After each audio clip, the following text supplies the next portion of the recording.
On vous souhaite la bienvenue à ericlatour.com. Dans quelques instants, on reçoit une enseignante et 3 de ses élèves de 4e année de l'école NDL à Saint-Jean pour un projet entrepreneurial fort intéressant. Ils ont d'ailleurs été récompensés tout récemment à la finale régionale montérégienne du gala Ose entreprendre. Mais d'abord, il a déjà été directeur général de tourisme Montérégie. Il a quitté en février 2014 dans des circonstances assez particulières.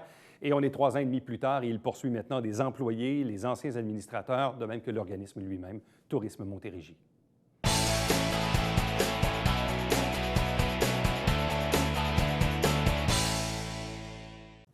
Il a été directeur général de Tourisme Montérégie pendant une douzaine d'années. Il a quitté l'organisme en février 2014 dans des circonstances troubles. On est maintenant 3 ans et demi plus tard.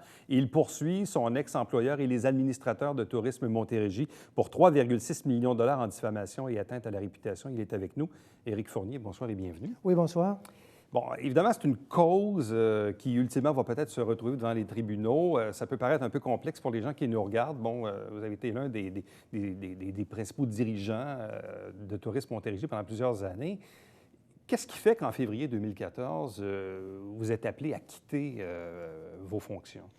Bien, en fait, c'est toute une saga qui a débuté début janvier, à une époque où, à tous les mois de janvier, je suis un athlète qui va s'entraîner en Floride. Donc, j'étais en camp d'entraînement avec ma conjointe, comme on le fait depuis une vingtaine d'années. Et mon téléphone cellulaire sonne. Il y a quelqu'un qui m'annonce, de façon anonyme, de surveiller ce qui se passe dans mon dos en Montérégie. Il y a des gens il se passe des choses anormales. Bon. Alors, évidemment, je reviens à l'hôtel le soir et j'appelle la présidente de l'organisation à ce moment-là pour m'enquérir de ce qui se passe. Et elle me dit, effectivement, il y a une lettre qui circule, une lettre qui a été envoyée aux 17 administrateurs de l'organisation. Et je lui demande évidemment de m'envoyer copie de cette lettre-là, ce qui est fait le lendemain. Et le lendemain, évidemment, je prends connaissance de cette communication-là, qui est une épouvantable lettre, à l'intérieur duquel il y a une trentaine d'allégations calomnieuses, fausses et vraiment préjudiciables.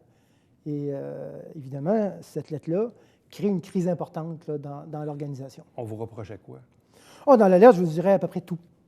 Tout. Je veux dire, je ne peux même pas en cibler un plus que l'autre, là. La personne qui est décrite dans cette lettre-là n'existe pas tant qu'à moi sur la planète, là. Mais c'est pourtant ce qui est affirmé dans cette communication-là. Donc, c'est une lettre anonyme avec... Écrit par un employé, anonymement. Par un employé ou des employés? Ça, là-dessus, Tourisme Montérégie, jusqu'à maintenant, c'est toujours efforcé de ne pas dévoiler le nom du ou des auteurs de cette communication-là. Mais c'est effectivement par un ou plusieurs. Vous aviez combien d'employés à l'époque? On en avait 17, mais dans le groupe concerné par cette communication-là, il y en avait 8. Donc, 8. Et là, vous parlez également des administrateurs au CA. Ça, c'est une autre chose, là. Si on parle des employés... Exact. Donc, il y a dans les 8 personnes, probablement une personne qui est l'auteur de la lettre anonyme dont vous faites référence. Ou un employé qui avait, par exemple, été congédié. On a toujours travaillé sur différents scénarios, mais effectivement. Bon, et là, qu'est-ce qui est arrivé? Ultimement, le conseil d'administration vous a dit quoi? Il y a une crise, c'est intenable, vous devez quitter, on va en venir à une entente. En fait, il y a eu une réaction de mon comité exécutif qui s'est réuni, qui a décidé d'embaucher un consultant pour vérifier la teneur des allégations dans la lettre. Et ce consultant-là, qui m'a rencontré, il a rencontré un certain nombre d'administrateurs et les 8 employés qui avaient été ciblés de façon à rédiger un rapport. Et ce rapport-là a été présenté au comité exécutif. Les administrateurs au comité exécutif n'ont jamais lu le rapport. Il leur a été présenté visuellement, essentiellement. Et sur cette base-là, les gens ont émis une recommandation demandant mon départ de l'organisation. Et cette recommandation-là s'est présentée au conseil d'administration. Avez-vous démissionné? Avez-vous été congédié? Ou est-ce que vous avez quitté à la suite d'une entente de départ? Bien, en fait, on m'a demandé de démissionner. C'est une disposition. En fait, j'avais 2 choix dans une approche comme celle-là. C'est, un, tu n'as plus de moyens, tu ne peux plus rentrer travailler. Et le conseil d'administration a déjà tranché la solution. C'était, tu démissionnes ou on te demande de partir. Dans le fond, ça revient au même. Ça revient au même. Bon, mais généralement, que ce soit fondé ou non, quand arrive ce genre de circonstances et qu'on quitte un employeur, bon, il y a une quittance pleine et entière, il y a une prime de séparation, puis bon, ben là, à ce moment-là, l'histoire se termine, on tourne la page et tout ça. Qu'est-ce qui fait que 3 ans et demi plus tard, on parle encore de ça aujourd'hui? En fait, il y a effectivement eu une prime de séparation. Ouais. C'est une chose qui était prévue à mon contrat entre moi et l'organisation. Par contre, moi, mon recours, je l'adressais initialement aux gens qui m'avaient diffamé, donc les employés qui m'avaient diffamé, parce que les propos qu'ils avaient communiqués dans la lettre et les allégations qui m'étaient communiquées, qui traitaient du rapport que je n'avais jamais vu, ne faisaient pas de sens. Donc, moi, ma démarche initiale, ça a été ça. Après, je vous dirais 4 ou 5 mois de réflexion, c'est la démarche que j'ai décidé d'initier. Par la suite, j'ai été forcé de constater que 2 administrateurs au comité exécutif essayaient de protéger les employés qui m'avaient diffamé et de dissimuler la situation. Donc, et ça, vous aviez des preuves de ça? Oui, tout à fait. Tout à fait. Et donc, ça m'a amené à les intégrer dans la poursuite. Et 1 an plus tard, une fois que j'ai réussi à mettre la main sur le soi-disant rapport, parce que même à une époque, je croyais qu'il n'existait même pas, quand j'ai réussi à mettre la main sur le soi-disant rapport accablant, mais force a été de constater que c'était un ramassis de fausseté, de données non validées. Et à la lueur des récents événements, bien, il s'avère que les données du rapport sont fausses. Comment peut-on poursuivre des employés, des administrateurs ou Tourisme Montérégie quand on quitte et qu'on a une prime et qu'on a une quittance? Comment on peut... Normalement, quand il y a une quittance, on ne peut pas poursuivre. Comment pouvez-vous poursuivre quand même, malgré votre règlement de départ? En fait, le règlement de départ, il était déjà prévu dans mon contrat, mais il me liait, moi, à mon organisation. À partir du moment où le conseil d'administration prend une résolution, effectivement, c'est la démarche qui suit. Mais il y a eu des problématiques particulières dans le traitement du dossier. Je vous donne par exemple les gens du conseil d'administration qui n'ont jamais lu le rapport non plus, donc ils ont pris une décision sur un rapport qu'ils n'ont jamais lu, jamais vu, jamais analysé. Ils ont été induits en erreur par rapport à la décision qu'ils ont prise. Est-ce que vous aviez des ennemis? Est-ce qu'il y avait des gens dans votre entourage qui vous en voulaient? Est-ce que vous êtes capable d'expliquer un peu le début de cette histoire-là, le début de la crise? Très honnêtement, je vous dirais non. Bon, évidemment, une organisation comme Tourisme Montérégie, c'est une organisation qui emmène large, en guillemets, au niveau touristique. Donc, il y a des choix stratégiques qui se font. Il peut y avoir des tensions qui sont tout à fait normales dans une vie associative de façon externe. Mais à l'interne, je vous dirais absolument pas. Les relations ont toujours été très bonnes. On avait une organisation qui était performante. Mes plans marketing avaient fait leur preuve. J'avais personnellement, ou l'organisation, via mon travail, avait les meilleurs résultats commerciaux au Québec. On venait de gagner des prix à l'échelle internationale. En fait, on était succès sur succès. On avait des performances commerciales extrêmement intéressantes, par exemple, dans tout ce qui était temps des sucres, temps des pommes, le cyclotourisme, le tourisme d'affaires, toutes les campagnes que j'ai initiées, les campagnes mariage, tout le positionnement estival de la Montérégie. Alors, je dirais, on était depuis 7 ou 8 ans de succès en succès, et tout ça vraiment, et même les administrateurs en ont convenu, que tout le monde est tombé comme sur le derrière suite à une communication comme celle-là. Donc, pour vous, vous vous dites, avec le recul, puis d'autres éléments que vous avez appris dans les mois qui ont suivi, vous vous dites, oui, c'est vrai, j'ai été forcé de démissionner, j'ai démissionné, oui, j'ai eu ma prime, mais au-delà de ça, vous vous dites, j'ai pas le choix quand même de mener ça à bien pour l'atteinte à ma réputation ou la diffamation dont vous dites faire l'objet, là. Bien, en fait, c'est une lettre de diffamation qui a mis fin à une carrière professionnelle qui était remarquable. Très humblement, j'étais dans les meilleurs, entre guillemets, encore là, dans les meilleurs gestionnaires touristiques du Québec. Je suis quelqu'un qui avait 28 ans d'expérience, dont 26 ans comme directeur général, 12 ans en Montérégie, mais dans d'autres organisations précédemment. Je suis détenteur d'une maîtrise en gestion touristique de l'Université de Lyon. J'avais débuté une scolarité de doctorat que je n'ai jamais, par contre, complétée. Et du jour au lendemain, ta carrière comme gestionnaire d'organisation s'arrête. Et ça fait 3 ans et demi que tout ça est arrêté. Quels sont les impacts sur votre vie personnelle et professionnelle depuis 3 ans et demi? Bien, c'est énorme. Je vous dirais, ça t'empêche de pouvoir gagner ta vie. Quand je rencontre des gens, par exemple, dans le cadre des chasseurs de tête qui te contactent, évidemment, quand je leur raconte mon histoire, je dirais, ils ne la croient pas. Ils disent, oui, tu travailles depuis 12 ans dans une organisation. Tu as les résultats commerciaux que tu nous démontres et qui sont évidemment exceptionnels. Il y a une lettre de diffamation, puis tu ne peux même pas débattre ton dossier ou tu n'as même pas d'écoute par rapport à tes explications. Et là, qu'est-ce qu'on vous dit? Est-ce que ça vous empêche de vous trouver un travail? Qu'est-ce que vous faites là, depuis 3 ans et demi? Bien, je ne travaille plus. Et là, vous vivez de quoi? Je suis quelqu'un qui avait des économies. Je vous dirais, juste à titre informatif, effectivement, ce dossier-là dure depuis 3 ans et demi. C'est un dossier qui, au niveau personnel, m'a coûté jusqu'à maintenant 265 000 dont près de 70 000 en frais juridiques. Et j'estime qu'à terme, c'est un peu la raison de la médiation de mon dossier. Je vous dis, actuellement, le système de justice québécois est extrêmement lent et la capacité que les avocats adverses ont de ralentir la démarche avec une multitude de requêtes est abusif. Et j'estime que la démarche pourrait prendre jusqu'à 5 ans et demi et me coûter autour de 465 000 $. C'est le budget que je me suis donné. Alors, heureusement que je suis quelqu'un qui avait des économies. Je suis quelqu'un qui avait 53 ans. Il me restait une quinzaine d'années de carrière. J'étais au sommet de ma carrière. J'étais conférencier à l'échelle internationale. Je suis un athlète au niveau personnel. Je suis quelqu'un qui, dans sa carrière, depuis l'âge de 15 ans, a connu du succès sur succès, tout le temps, tout le temps. Et les accusations dans ce rapport-là vont à l'encontre de ça. Je ne donne même pas d'exemple, vous ne le croiriez pas, là, mais c'est une énormité qui n'a aucun sens. Et ce que je vous dis aujourd'hui, je n'ai jamais eu l'occasion d'en discuter avec mon conseil d'administration. Vous voyez comment ça a été. Je suis devenu coupable à partir du moment où cette communication-là a atteint mes administrateurs. Si, évidemment, toute cette procédure est quand même épuisante moralement ou physiquement ou financièrement, qu'est-ce qui fait que vous dites, oui, je me suis fixé un budget, mais pourquoi vous poursuivez? Pourquoi vous... Est-ce que vous avez pensé à un certain moment de plier bagage et de dire, regarde, on oublie ça, puis ou je tente de négocier une entente, ou je ne sais trop, je ne sais pas. Est-ce qu'il vous est passé par l'esprit de tout laisser tomber? Très honnêtement, tu ne peux pas laisser tout tomber. C'est impossible parce que c'est une tâche à ton curriculum vitae, à ton cheminement de carrière, qui fait que tout s'est arrêté le 12 janvier 2014.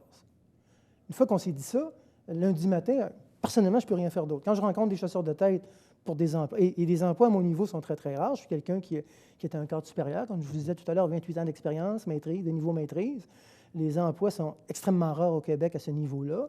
Et quand un dossier comme le mien intéresse des éventuels chasseurs de tête, bien évidemment, quand je leur présente ma situation, bien, ils ne la croient pas. Il y a une espèce de...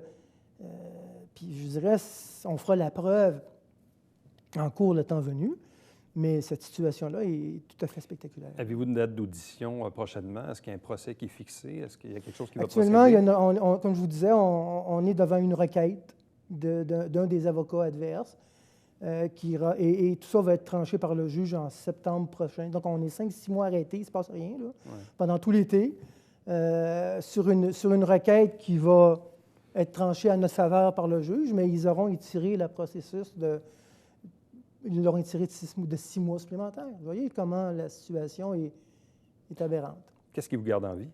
Qu'est-ce qui vous fait que le matin, vous vous levez et vous dites, bien, moi, je fonce puis je continue? Bien, je suis quelqu'un qui, je ne vous cacherai pas que c'est extrêmement difficile, je vous dirais, mais je suis quelqu'un qui a toujours été combatif, je suis quelqu'un qui est extrêmement sportif, je suis quelqu'un qui s'entraîne 2 fois par jour, je suis un cycliste et un coureur, je suis quelqu'un qui a fait 200 podiums dans sa carrière sportive, je suis quelqu'un qui a fait les championnats du monde, les équipes nationaux.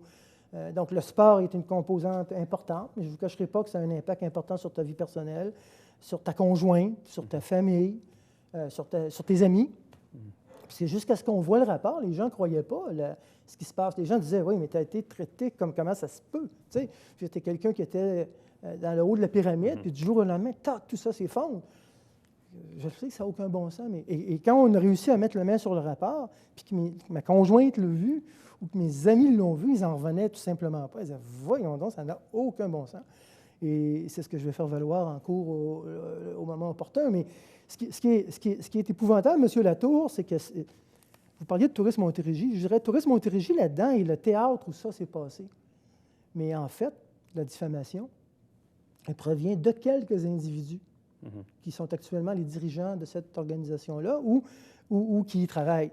Et dans les 2 cas, ces gens-là, actuellement, font couvrir leur erreur et payer leurs honoraires d'avocat par une organisation dont l'argent est d'abord là pour faire la promotion de la Montérégie. Éric Fournier, merci beaucoup. Plaisir. Reste avec nous. Au retour, on vous reçoit des élèves et une enseignante de l'École NDL Saint-Jean pour un projet entrepreneurial.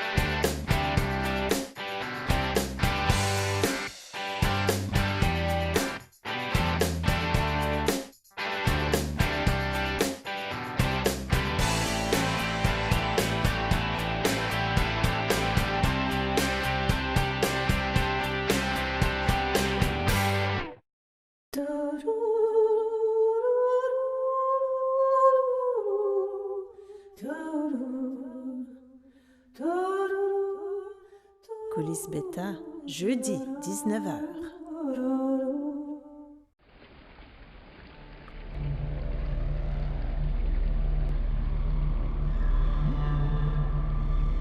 Télévision du Haut-Richelieu.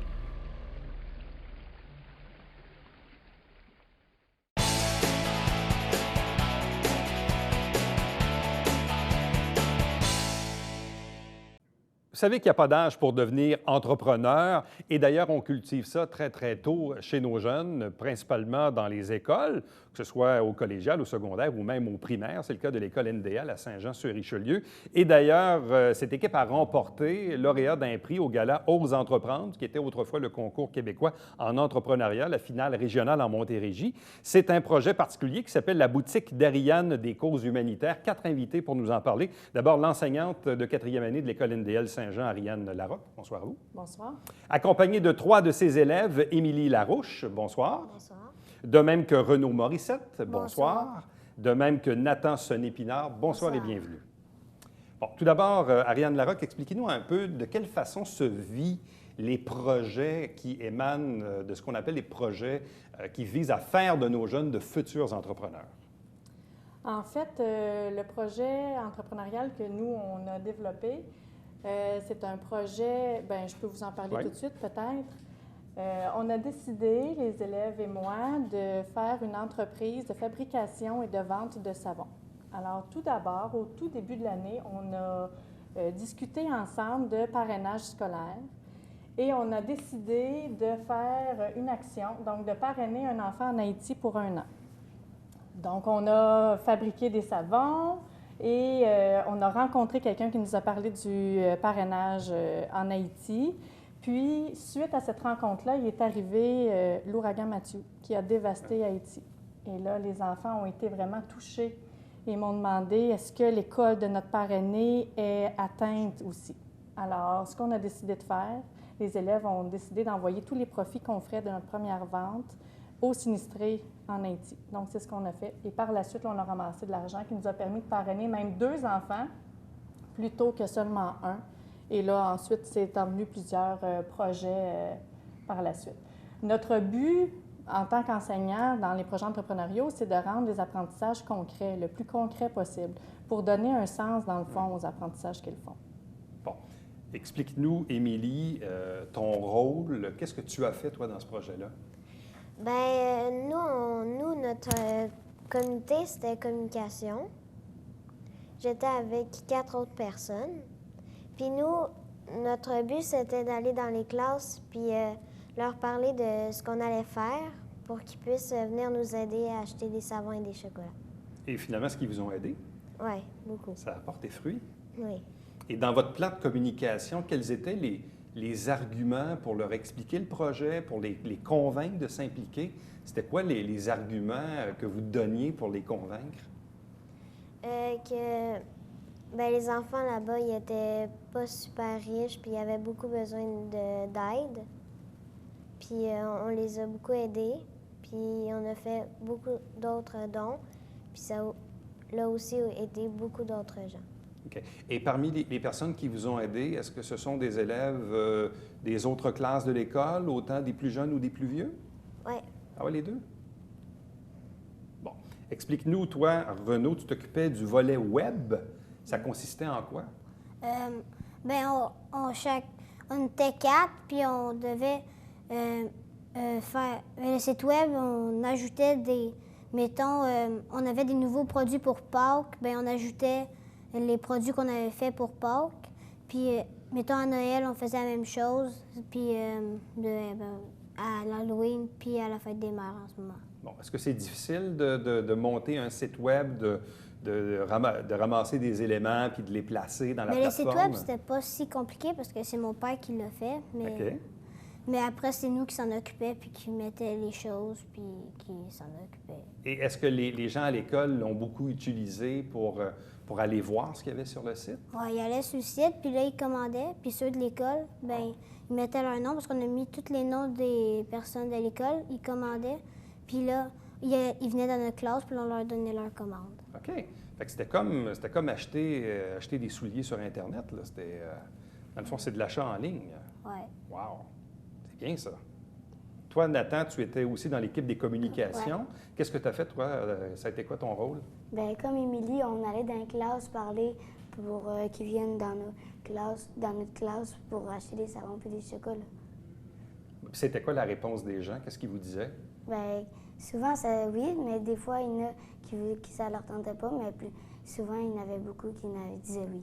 OK. Qu'est-ce que tu as aimé, toi, de cette expérience-là? Bon, parce qu'on le sait à l'école, il y a du français, de l'anglais, des mathématiques, Ouais.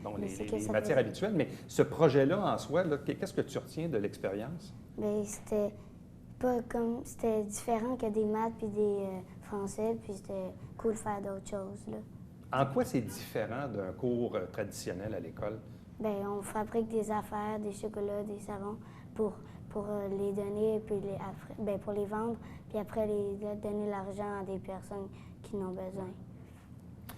Ariane, vous avez dit tantôt un mot qui m'accrochait beaucoup, le mot concret. Mm-hmm. Hein? Parce que même moi, je me rappelle, quand j'allais à l'école, on faisait des mathématiques en algèbre, on ne trouvait pas ça toujours très, très concret. Donc, je peux comprendre dans la tête d'enfants, bon, qui ont les cours habituels qu'on sait, mais quand on a un projet entrepreneurial, puis dans le fond, c'est de créer une compagnie avec tout ce qui vient avec.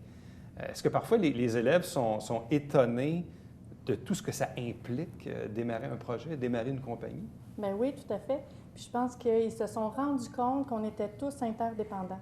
Donc, peu importe le comité dans lequel on était, on avait de l'importance et on ne pouvait pas se passer d'un des comités. Ça, c'est une belle leçon, ça. Disons que, donc, c'est l'individuel versus le collectif, là. Oui. Donc, une personne seule, ça peut faire des choses, mais 10, 15, 20 personnes ensemble, ça fait d'autres choses, là. Tout à fait. Vous aviez combien d'élèves qui ont participé à ce projet-là? 26. 26. Donc, votre classe au complet, Au c'est ça? complet, oui. Bon. Vous l'avez préparé sur combien de semaines, sur combien de mois, ce projet-là? Vous l'avez étalé sur combien de temps? Bien, en fait, c'est un projet qui dure toute l'année. Donc, on l'a commencé en septembre.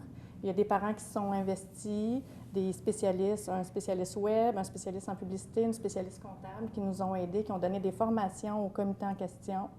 Puis là, on a commencé notre production, notre vente, puis à chaque fête, on a une vente. Donc, notre dernière vente sera à la fête des pères. Bon.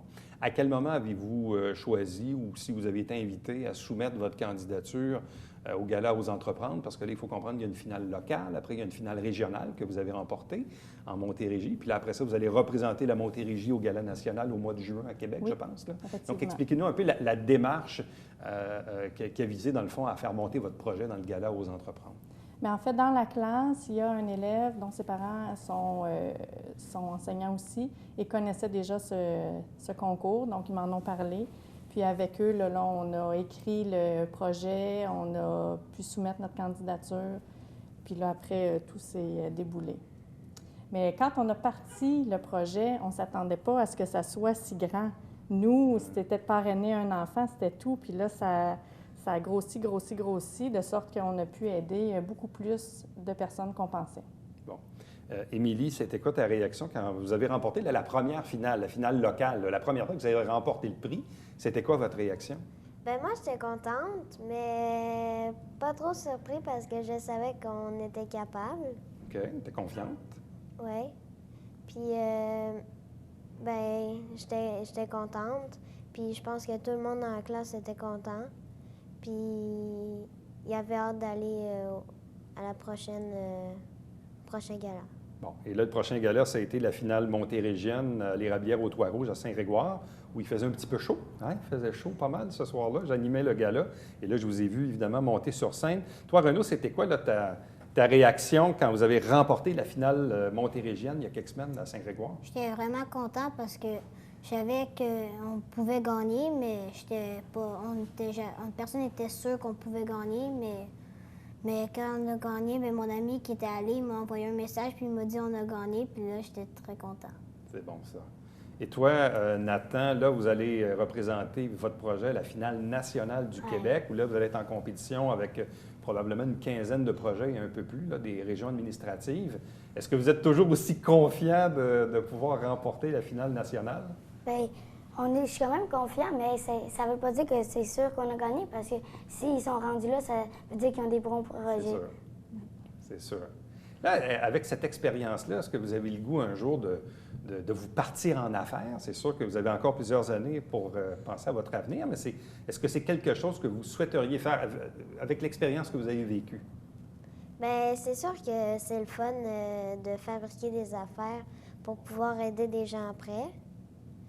Mais si j'en aurais une, je ne serais pas le chef parce que j'aimerais pas trop ça être le chef, comme Mme Marianne. Donc, tu préfères avoir un rôle différent, un rôle secondaire, mais peut-être pas être la personne en haut qui dirige tout. OK. Toi, tu vois ça comment? J'aimerais ça en partir une parce que là, je pourrais aider plusieurs personnes dans d'autres pays. Puis, mettons, je pourrais fabriquer des affaires, puis en vendre. Puis là, je pourrais aider plusieurs personnes. Okay. Toujours dans une idée d'aider d'autres personnes. Et toi, Nathan? Bien, moi, parce que j'aimerais ça diriger des entreprises. Ah, OK, c'est ça.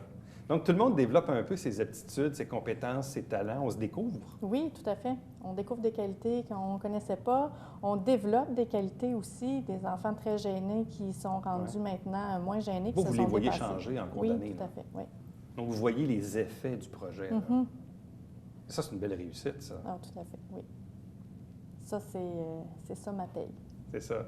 Plus le cadeau du gala, évidemment. Oui. Ça vient mais avec. ça vient. En fait, ce qu'on reçoit dans les galas, l'argent doit être réinvesti dans la compagnie et dans l'aspect roulement plus qu'investissement. Donc, il faut qu'on décide ce qu'on fait avec ça rapidement. Bien, à vous quatre, merci beaucoup. Félicitations puis bonne chance là, pour le Gala national. Merci. Merci. Restez avec nous. Au retour, on vous présente le Babillard quotidien.